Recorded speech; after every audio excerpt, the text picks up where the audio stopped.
ఉంటా రాష్ట్రపతి ఆమోదం కోసం పంపించిండు. వారు నియమించిన గవర్నర్ గారు రాష్ట్రపతి ఆమోదం కోసం పంపించిండు కాబట్టి ఇవన్నీ చర్చలు మేము చట్టం చేసిన తర్వాత గవర్నర్ గారు ఆమోదిస్తే చర్చలకే తావులేదు. ఈ చర్చలన్నీ కూడా అర్థం పర్థం లేని చర్చలు. కిషన్ రెడ్డి గారు చేస్తున్న వాదన పసలేని వాదన, పైసకు పనికిరాని వాదన. ఇక నేను అదే చెప్తున్నా కదా, ఎవరిది డ్రామానో ఎవరిది నిజమో తెలంగాణకు వస్తే తెలుస్తుంది. ఇక్కడ ఢిల్లీలో కూర్చొని మాట్లాడితే ఏం తెలుస్తుంది?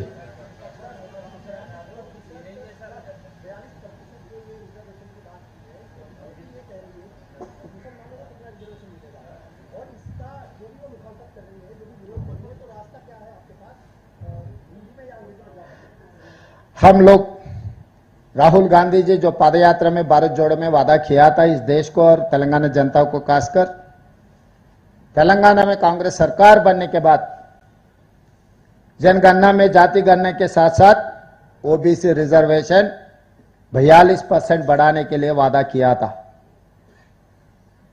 राहुल गांधी वादा को उम्मीद लेकर तेलंगाना जनता ने कांग्रेस सरकार बनाए। कांग्रेस सरकार बनते ही तुरंत पोन्नम प्रभाकर जी नेतृत्व में हम लोग 4 फरवरी 24 साल से लेकर 4 फरवरी 25 एक साल में सब प्रोसेस कर दे के बिल बना दे के गवर्नर को भेज दिए। एजुकेशन एम्प्लॉयमेंट 42%, पॉलिटिकल रिजर्वेशन इन लोकल बॉडीज 42%, 2 बिल बनाए। असेंबली में चर्चा किए, इनॉर्मस रेजोल्यूशन पास हुई। BJP, BRS, MIM, CPI and government have accepted these 2 bills. हम लोग गवर्नर साहब को भेज दिए। राजभवन में जो पास होने का बिल थे वो राजभवन से प्रेसिडेंट भवन को आ गए। 4 महीने से हम इंतजार किए। राष्ट्रपति जी ये बिल पास किए तो हम चुनाव को जाने के लिए तैयारी किए और तेलंगाना हाई कोर्ट ने सितंबर 30 के अंदर ये चुनाव करने के लिए भी हम लोगों को आदेश दिए। इसीलिए हम लोग कोशिश किए। हम लोग राष्ट्रपति जी का अपॉइंटमेंट मांगे, हम लोग मोदी जी का अपॉइंटमेंट मांगे, कुछ नहीं मिल रहा है वहां से। उसके अलावा बहाना बोल रहे हम लोग ये रिजर्वेशन में मुसलमान रिजर्वेशन है इसीलिए हम लोग पास नहीं कर रहे हैं। मैं सीधा सीधा इन लोगों का सोच द्वारा, इन लोग पिछले सालों में क्या क्या किया हम लोग जनता को बोलना चाहता है।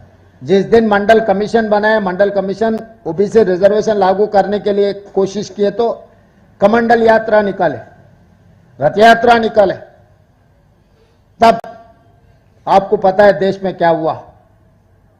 उसके बाद आईआईटी, आईआईएम, सेंट्रल यूनिवर्सिटी में ओबीसी रिजर्वेशन के लिए मनमोहन सिंह जी और सोनिया जी कोशिश किए तो जब रोकने के लिए कोशिश किया, यूथ फॉर इक्वालिटी के नाम पे जब बिल के खिलाफ कार्रवाई की है भारतीय जनता पार्टी।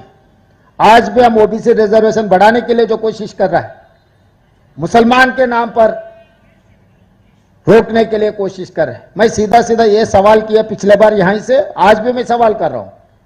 जो बीजेपी का सोच द्वारा नागपुर आरएसएस राष्ट्रीय कार्यालय से उन लोगों को संदेश मिलते हैं, वो महाराष्ट्र में आरएसएस राष्ट्रीय कार्यालय, महाराष्ट्र में मुसलमानों को रिजर्वेशन मिल रहा है।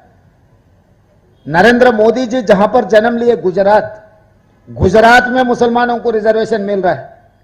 नरेंद्र मोदी जी ने एक पत्रकार को यह बयान दिया जब वो मुख्यमंत्री था, तब ओबीसी रिजर्वेशन मुसलमानों को लागू किए, वो खुद ने बयान दिया। आज उत्तर प्रदेश से नरेंद्र मोदी जी रिप्रेजेंटेशन कर रहे वाराणसी से, वहां पर भी मुसलमानों को रिजर्वेशन लागू है। मैं सीधा सवाल कर रहा हूं, किशन रेड्डी जी, बंडी संजय जी, जो भी हो भारतीय जनता पार्टी के, महाराष्ट्र, गुजरात, उत्तर प्रदेश में मुसलमानों का रिजर्वेशन हटा के अब बयान दो। बहाना मत बनाओ। तेलंगाना ओबीसी के खिलाफ जो कार्रवाई चल रहा है ये साजिश है, सरासर ओबीसी द्रोही है बीजेपी। बीजेपी को जो मदद दे रहा है, हम जो जंतर मंतर में धरना किए, हम लोग ऐलान किए थे सड़क से लेकर संसद तक हम लोग लड़ेंगे, हम लोग हासिल करेंगे ओबीसी रिजर्वेशन के लिए। वो कोशिश में हम लोग लगे रहा तो बीआरएस ने बीजेपी के बी टीम बनकर अपने खिलाफ, हमारे खिलाफ बयान दे रहा है। जंतर मंतर में ड्रामा चल रहा है भाई।